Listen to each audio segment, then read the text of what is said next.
Welcome to day 2 of 27 of Black and Briefed, our history on the ballot. Today is our first Foundations Day because before we talk about cases, policies, or elections, we need a shared understanding of how power actually works. So here's the simplest way to think about the US government. There are 3 co-equal branches. Congress makes the laws. The president enforces the laws. The courts interpret the laws. Now, that is the ideal framework. Congress, or the legislative branch, is split into 2 chambers, the House and the Senate. Their job is to write legislation, pass budgets, and decide what actually becomes law. What that means is when people are angry about a law, Congress is usually where that anger belongs. Now, contrary to popular belief, the president doesn't make laws. The president's power is in enforcement.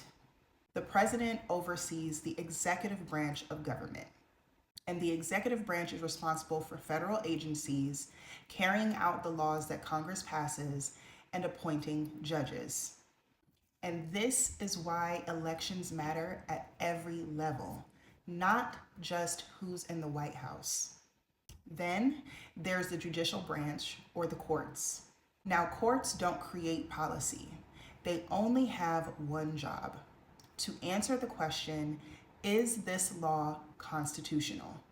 When courts rule, their decisions can last for decades, sometimes longer than any single administration. Now, this is where people get tripped up.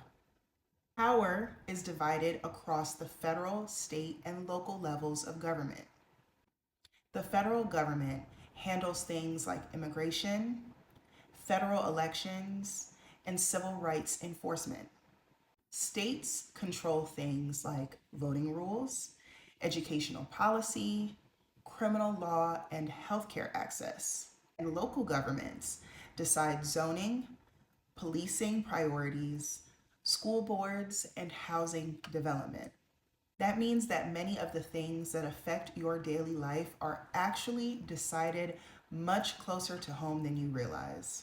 When people feel like their vote doesn't matter, it's often because they were taught to look for power in the wrong place. Confusion only benefits the system. Clarity empowers people. Now, this foundation matters because every case that we're going to talk about, every policy that we break down, and every election that we discuss fits somewhere in this structure. So as we move forward, keep asking one question: who actually controls this? Tomorrow, we'll start applying this framework to Black legal history. And once you see it, you won't be able to unsee it. Your voice matters. Use it in 2026.